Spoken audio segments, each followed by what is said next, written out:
कशाला पंढरी जातो रे बाबा, कशाला काशीला जातो? सत्य आचरण नाही तर मग तुझा पांडुरंग जवळ जाऊन उपयोग नाही. सत्य आचरणा वाचून तू मुक्त होणार नाहीस. म्हणून आधी सत्य आचरण ठेव, खोटा व्यवहार सोड, प्रामाणिकता ठेव, मन स्वच्छ ठेव, अंतःकरण शुद्ध ठेव, बुद्धी पवित्र ठेव. मग थाईच बैसोनी करा एकचित्त. असा तू घरी बसला तरी पुंडलिका सारखा तो तुला घरी भेटायला येईल. अन्य क्षेत्री कृतम पापम तीर्थक्षेत्री विनशती. तीर्थक्षेत्रांवरती अवश्य जावं का पापमुक्ती होत असते. पण तीर्थक्षेत्रावरती पाप करणाऱ्यांना कदापि सुटका नाही. वज्रलेपो भवती. वज्रलेपासारखे ती पाप चिकटून राहतात. मग खऱ्या भगवंताच्या तळमळीने, भगवंताच्या भेटीच्या उत्कंठेने भगवान परमात्म्याकडे, पांडुरंगाकडे जायचं असतं. पावलो पावली यज्ञ होती हजार. प्रत्येक पावलाला 1000 यज्ञांचं पुण्य त्या ठिकाणी प्राप्त होत असतं. पण त्या शुद्ध अंतःकरणाने भगवंताचं नामस्मरण करत त्याच्या दिशेने चालावं. अहो मग तर नुसतं पंढरीत एक पाऊल ठेवलं तरी त्याचं पुण्य महान आहे. नुसता पंढरीचा कळस पाहिला तरी त्याचं पुण्य महान आहे. निवास केला त्याचं पुण्य वेगळं आहे. नुसती पंढरीच्या पांडुरंगाच्या त्या मंदिराची पाठ पाहिली तरी त्याचं पुण्य वेगळं आहे.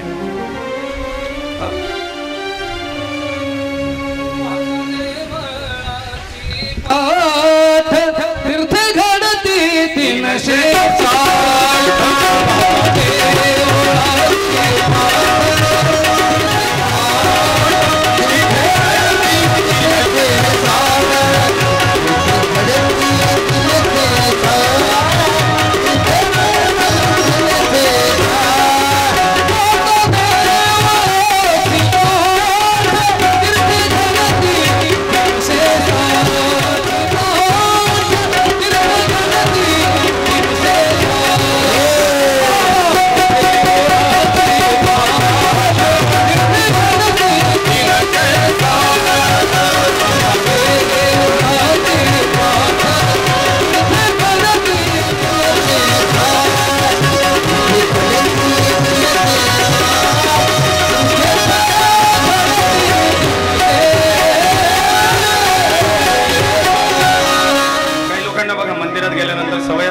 प्रदक्षिणा करताना पाठीमागच्या भागाचं दर्शन घ्यायचे का?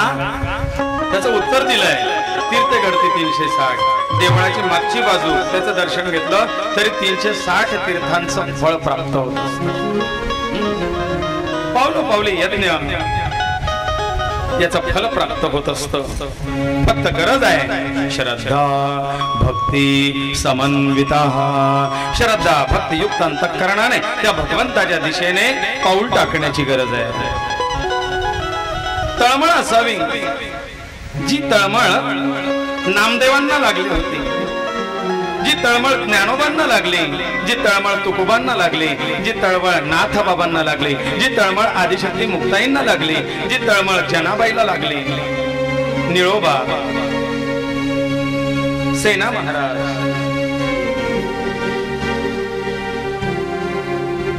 अनेक अनेक संत होऊन गेले ज्यांना ती तळमळ कळाली आणि त्यांनी पांडुरंग परमात्म्याला प्राप्त करून घेतलं. भेटीला पंढरीनाथा भेटीला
असं वाटतं. अण्णा दिंडी घेऊन जायचे का पंढरपूरला? आता मंगेश दादा घेऊन गेलेत. मंगेश दादांनी पूर्ण रेल्वे केली होती. आपण आता एवढा मॉब घेऊन जाऊ. आजचीच एकादशी आजची आज पोहोचले पाहिजे. सुपरफास्ट एअर इंडियाचं विमान, मोठं विमान घ्या बर का. इंडिगोचं विमान करा किंवा एअर इंडियाचं विमान करा, लगेच बोलवा, सगळे आपण घेऊन जाऊ आहे ना. आजचे आज पोहोचले पाहिजे, दर्शन करून आरतीला परत आले पाहिजे. डगमग डोले माझी पाण्यावरी नावर, डगमग डोले माझी पाण्यावरी नावर,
बाबा.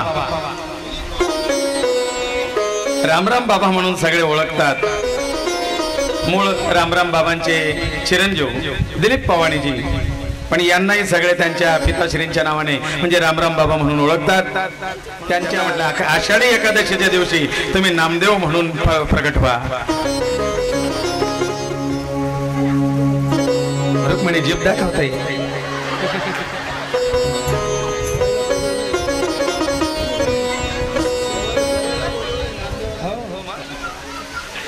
नामदेव राय पंढरीनाथ भगवान. नामदेव रायांनी सुंदर अशी पांडुरंग परमात्म्याची पूजा केली.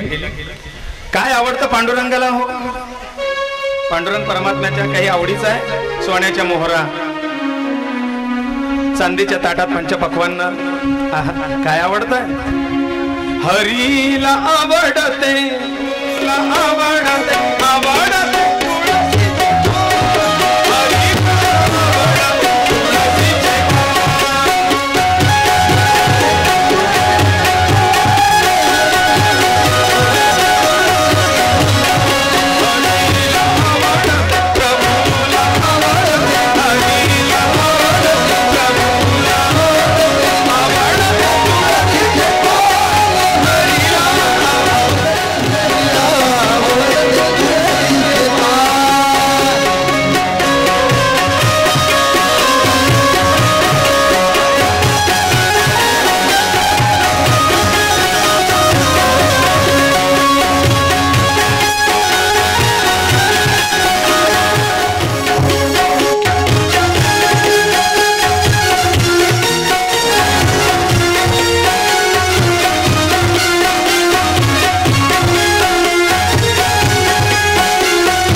रुक्मिणी माता यांचं चरित्र, आजचा आषाढीचा दिवस. मूळ आपल्या कथेकडे वळूया. कालच्या दिवसाला आपण राजा जन्मेजय आणि वेद व्यास ऋषींचा संवाद ऐकला. मधुकैटभाचा वध,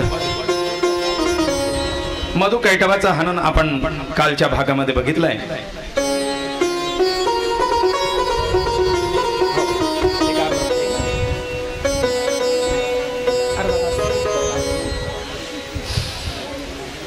आज पुन्हा जन्मेजय राजा महर्षी वेदव्यासांना सांगतात, म्हणले मुनिवर, तुमच्या सुरस आणि सुंदर कथा. हो, आता घ्यायचं आहे. बर बर. हो,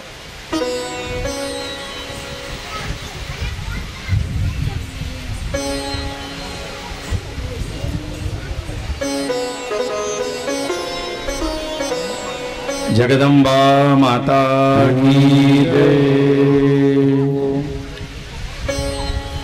वेदव्यास ऋषींना राजा जन्मेजय विचारतात, म्हणले गुरुवर, जे भगवान गोपाल कृष्णाला सहाय्य करणारी ती आदिशक्ती जगदंबा, महाविष्णूंना सहाय्य करणारी ती आदिशक्ती जगदंबा, पांडुरंग परमात्म्याच्या सोबत उभी राहणारी ती आदिशक्ती जगदंबा, हे नेमकं मातृतत्व आहे तरी काय,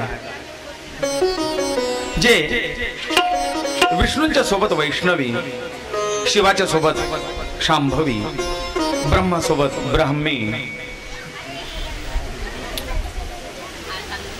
या तिघांच्या पलीकडे परांबा, हे तत्व नेमकं काय, हे मला ऐकायचं आहे. ते मला जरा समजावून सांगा. म्हणजे ही आदिशक्ती, शक्ती तत्व, जगदंबा, जगत जननी तत्व नेमकं आहे तरी काय, देवीचं स्वरूप म्हणजे नेमकं काय, मला सांगा.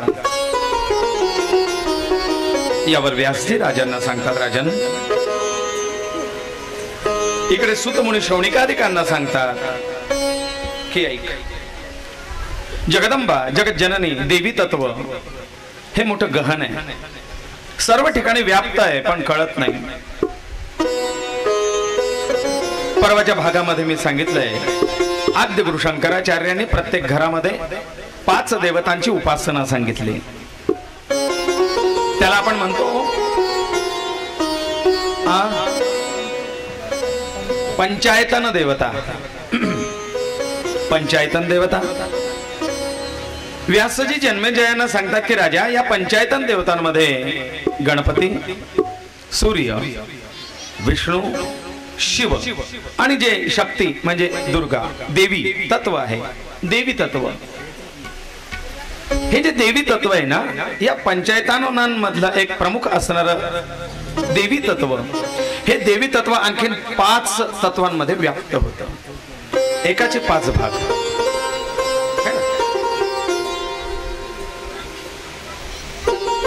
गुरुजी, कथा करायची आहे, कथेच्या संबंधित मी आलो, पण माझ्या बरोबर आणखीन काही भाग पडून जातात. हे वाटले गेले भाग, विभाग, आणखीन त्याच्या पलीकडे गेले तर हा संपूर्ण भाग वाटला जातो. एक तत्वात तत्व, तत्वात तत्व, तत्वात तत्व विभाजन होत चालतं. त्या पंचायतन देवतांमध्ये असणारं देवी तत्व, हे देवी तत्व मूळ आणखीन 5 तत्वांमध्ये व्याप्त होतं. ही पंचप्राण, आपण पंच ज्ञानेंद्रिय, पंच कर्मेंद्रिय, पंचतत्व, पंचप्राण जे ऐकतो,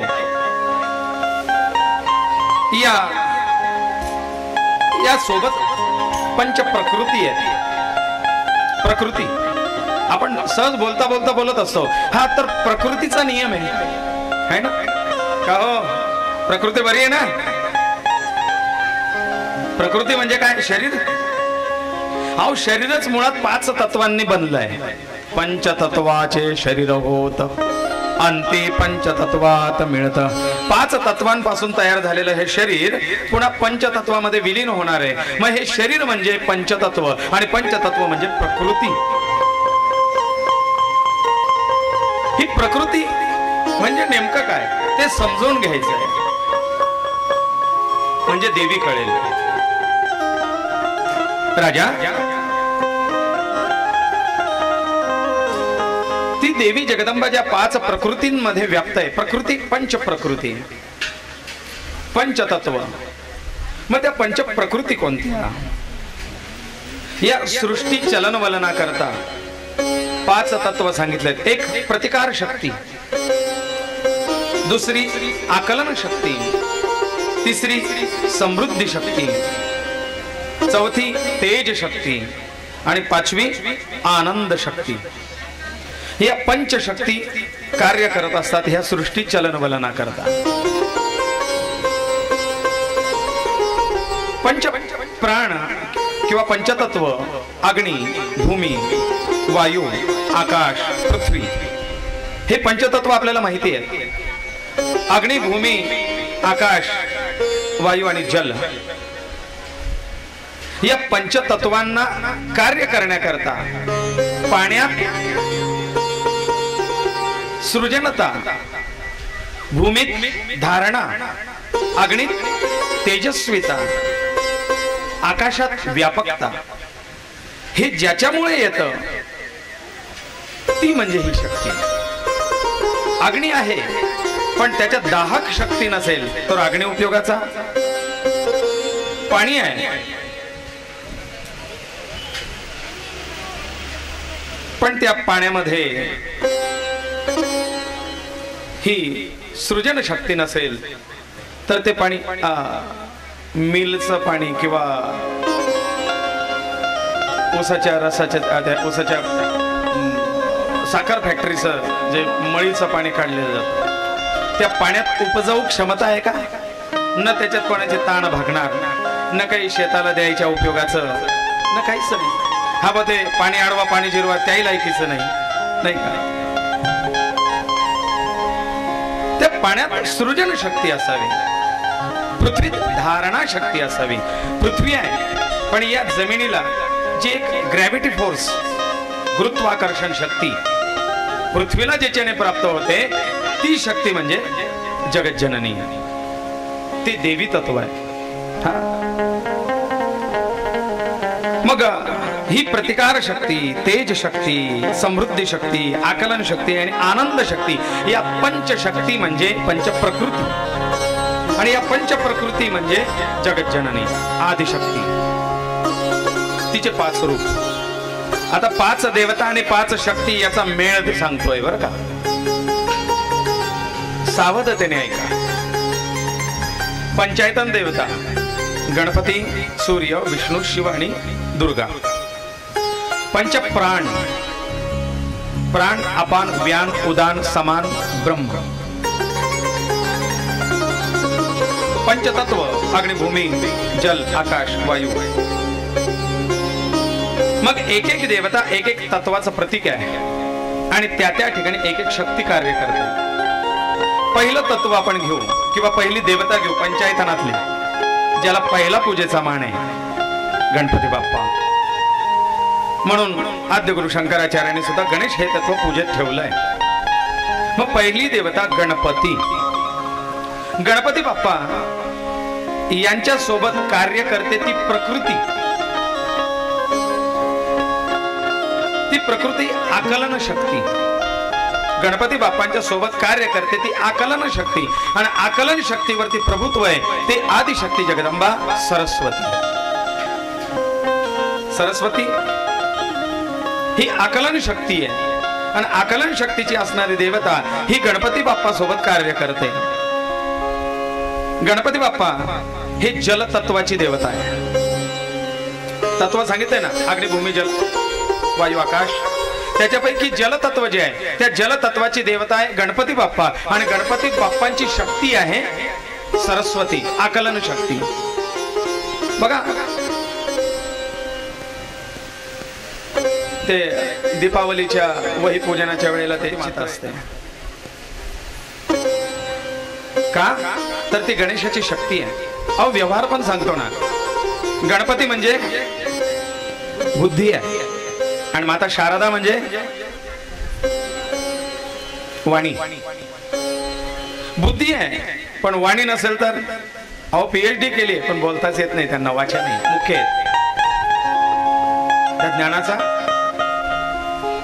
प्रचार प्रसार प्रेझेंटेशन दुसऱ्यांच्या कल्याणाकरता वापर हा होऊ शकत नाही. कुठेतरी ती शक्ती कुंठित होते आणि म्हणून त्या बुद्धीला वाणीची जोड असेल तर ती बुद्धी उपयोगाची. आणि म्हणून गणपती बाप्पा आणि सरस्वती जेव्हा दोघेही शक्ती कार्य करतील त्यावेळेला कुठेतरी ज्ञान कार्य होतं. आज अगन फुटाणासारखा टणटण बोलस पण अक्कल ना पत्ता, काय बोलावं हाय काही समज, धमकन काय बी बोल देस. बोलणं चतुर आहे पण काय बोलावं हेच कळत नाही. म्हणजे सरस्वती आहे पण गणपती नाही.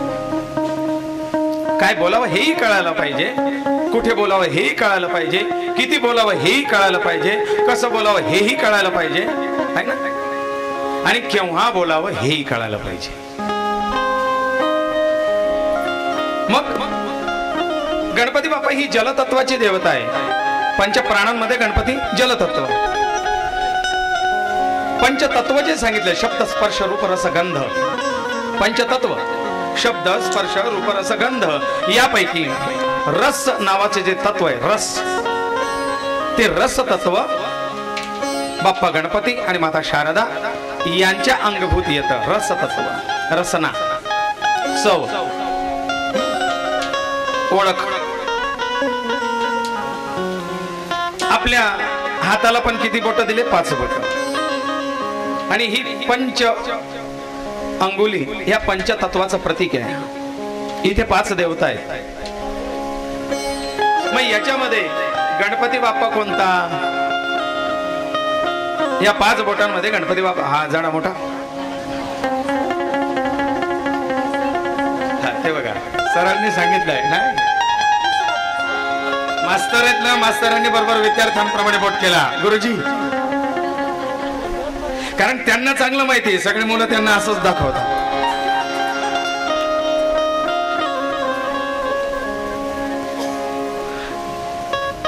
जलतत्व का बरं लघुशंकेला जायचं असेल तर हेच बोट का दाखवतात? कधी विचार केला का? लहानपणापासून मास्तरांना दाखवत आलो आपण, पण हेच दाखवल्यानंतर गुरुजी का सोडतात?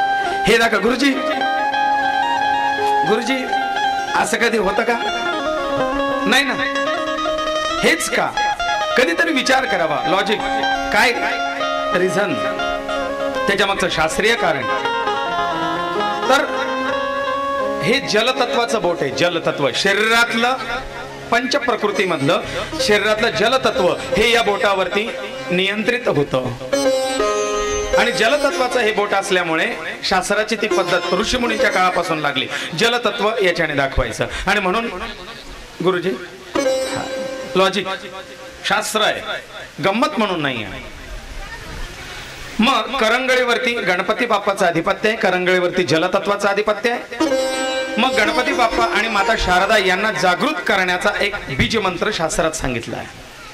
सरस्वती मातेचा बीज मंत्र है ना. जलतत्व म्हटलं की तेच नाही, पाणी मांगड देखा यांचं आटलं जलतत्व. गणपती बाप्पा आणि माता सरस्वतीचा बीज मंत्र आहे ऐं ऐं ऐं ऐं ऐं. हे ऐं हे तत्व सरस्वती मातेचा एक अक्षरी मंत्र आहे. ऐं जो इथे कमी आहे, जो इथे कमी आहे, ज्याला जडत्व आहे, जाद्यान ढपरा, त्याने ऐं या बीज मंत्राचा नित्य जप केला तर बुद्धी वाढते, वाणी स्पष्ट होते, वाणी स्वच्छ होते, वाणी शुद्ध होते. म्हणून गणपती आणि सरस्वती दोघांना जागृत करण्याकरता एक अक्षरी मंत्र आहे फक्त ऐं.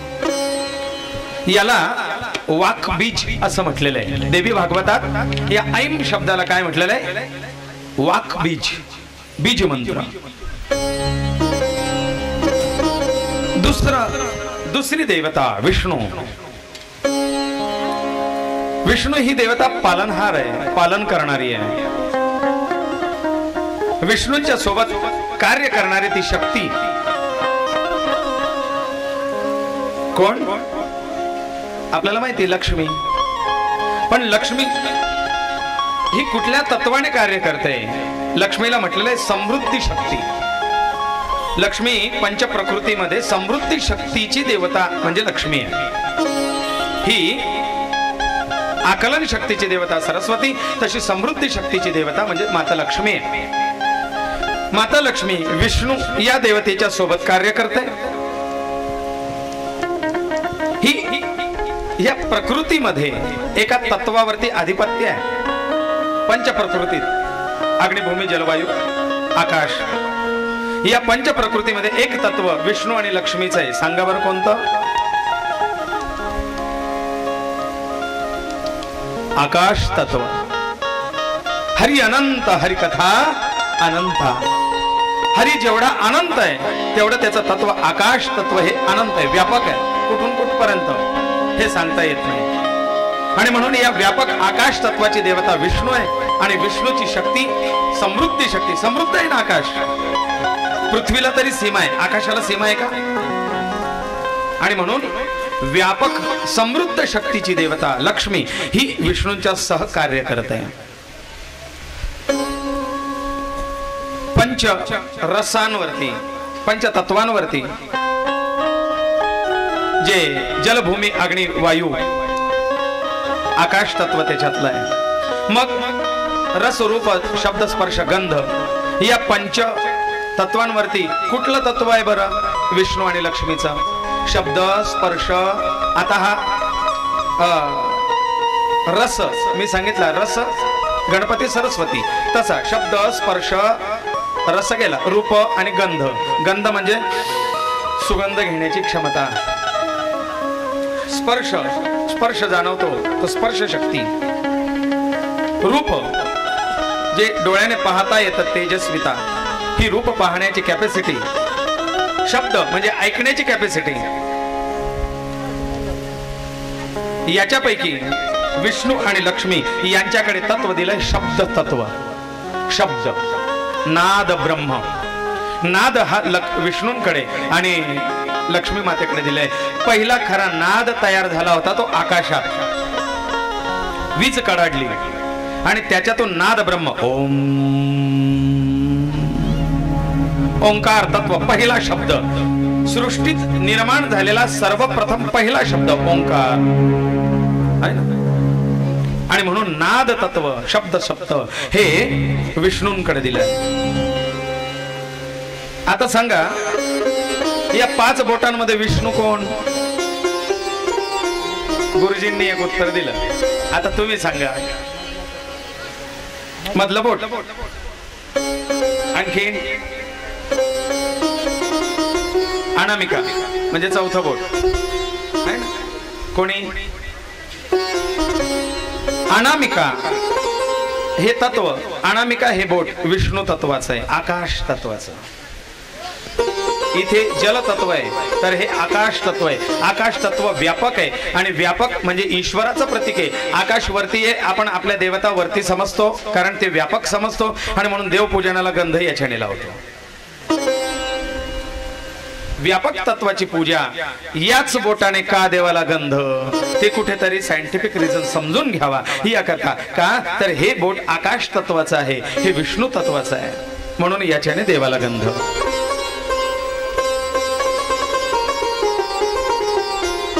गणपती सरस्वती करंगळी आणि याच्यामध्ये या पंचदा सृष्टीमधलं ऋषी तत्व, साधू संत ऋषीमुनी हे गणपती आणि सरस्वती मातेच्या अंगभूत येतात या बोटावरती. म्हणून ऋषी तर्पण करताना या बोटाकडनं पाणी दिलं जातं. सरकस्तृप्यताम, सनंदनतृप्यताम, सनातनतृप्यताम, आसुरीतृप्यताम, वोढुतृप्यताम, कपिलस्तृप्यताम. ऋषी तत्व. तसं विष्णू आणि आकाश तत्व याच्यामध्ये या पंचदा सृष्टीमधलं तत्व येतं देव तत्व, म्हणून देव आकाशात म्हटले जातात. स्वर्ग आकाशात आहे. तिसरी देवता सांगतो. तिसरा आहे सूर्य. पंचायतनांमधली तिसरी देवता आहे सूर्य. सूर्य सूर्य नारायणाच्या सोबत शक्ती जी कार्य करते ती शक्ती कोण असेल? सूर्य दाहकता नाही, सूर्याच्या सोबत कार्य करते ती तेजस्विता, तेजस्वी शक्ती. आणि तेजस्वी शक्तीची अधिपती प्रकृती आहे माता गायत्री. म्हणून गायत्री आणि सूर्य उपासना विद्यार्थ्यांना दिली जाते. माता गायत्री ही तेजाचं प्रतीक आहे, म्हणून आमच्यात मुंज करताना गायत्रीचं पूजन होतं, गायत्रीची उपासना होते आणि गायत्रीचं पूजन करून मग ब्रह्मचर्य आश्रमाला सुरुवात होते. तेजपुंजतेचं प्रतीक म्हणजे माता गायत्री. विष्णू आणि लक्ष्मीचा बीज मंत्र ऐकायचा राहिला. विष्णू आणि लक्ष्मी या दोघांना प्रसन्न करण्याचं बीज मंत्र एकाक्षरी मंत्र आहे. ह्रीं ह्रीं ह्रीं हे बीज मंत्र माता लक्ष्मीचं आहे. एकाच अक्षराच्या जपाने लक्ष्मी प्रसन्न करता येऊ शकते. मग इकडे सूर्य, सूर्याच्या सोबत तेजस्वी शक्ती, तेजस्वी शक्ती म्हणजे माता गायत्री. माता गायत्री बरोबर पंचधा या पंच प्रकृतीमधलं अग्निभूमी जलवायू आकाश तत्वातलं एक तत्व कार्य करतं. कोणतं? सूर्य. यासोबत याचा अंमल, याचं प्रभुत्व कशावरती आहे? पृथ्वी तत्वावरती. पृथ्वी तत्व शब्द स्पर्श रूप रस गंध याच्यामध्ये स्पर्श हे तत्व सूर्य आणि माता गायत्रीच्या अंगभूत येतं. स्पर्श 5 बोटांवरती या सूर्यनारायण आणि माता गायत्री स्पर्श तत्व आणि पृथ्वी तत्व याचा प्रभुत्व कोणत्या बोटावरती येतं? मधलं बोट. हे पृथ्वी तत्वाचं बोट आहे, हे स्पर्श तत्वाचं बोट आहे, हे सूर्यनारायणाचं बोट आहे. आणि म्हणून स्वतःच पूजा करताना ती तेजस्विता आपल्यामध्ये सूर्यनारायणासारखी तेजस्विता यावी याकरता स्वतःला गंध लावताना या मधल्या बोटाने गंध लावावा असं शास्त्र सांगतं. स्वतःला गंध लावताना मधल्या बोटाने, का? ती तेजस्विता प्राप्त व्हावी म्हणून. या पंचदा प्रकृतीमध्ये स्वयं स्वतःचं प्रतीक हे सूर्यनारायण आहे. चौथी देवता सांगतोय, चौथी देवता आहे शिव. शिवतत्व अनेक दिवसांपासून आपण ऐकतोय, रोज कथा पुराण कीर्तन. पण शिवतत्व चांगल्या प्रकारे समजून घेण्याकरता या मूळ खोलावरती जायला हवं. शिवाची शक्ती कुठली कार्य करते शिवाबरोबर? तर ती शक्ती आहे प्रतिकार शक्ती. महादेवाच्या सोबत कार्य करणारी प्रतिकार शक्ती. कारण शिव हे संहारक, संहार कार्य हाती घेतलेले आणि संहारक शक्तीचा अधिष्ठाता. आणि म्हणून त्यांच्या बरोबर उग्र शक्ती ती प्रतिकार शक्ती कार्य करते. आणि प्रतिकार शक्तीची देवता आहे दुर्गा, अंबिका. मग शिव आणि ही दुर्गा प्रतिकार शक्ती ही या पंच प्रकृतीमध्ये अग्निभूमी तेज, अग्निभूमी वायू जल आणि आकाश याच्यामध्ये ही प्रतिकार शक्ती आणि शिव इथे कुठे आहेत? तर मी शिवपुराणात सांगितलं होतं, आठवत असेल तर पहा. शिव हे वायू तत्वाची देवता आहे.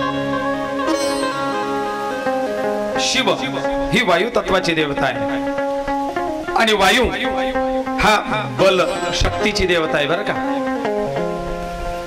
आपल्याला शक्ती हवी असेल तर वायू हवा.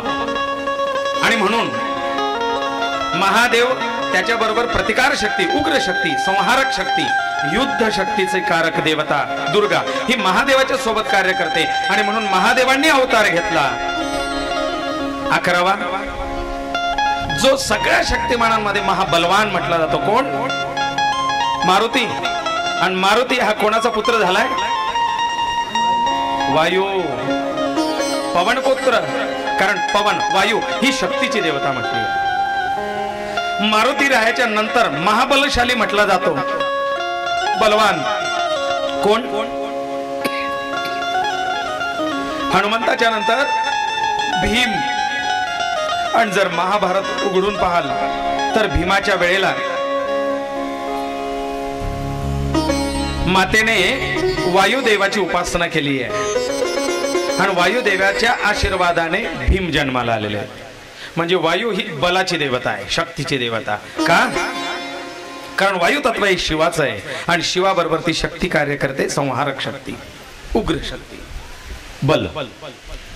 मग आपल्या या हातावरती ही वायू शक्ती देवता महादेव दुर्गा कुठं कार्य करते हो?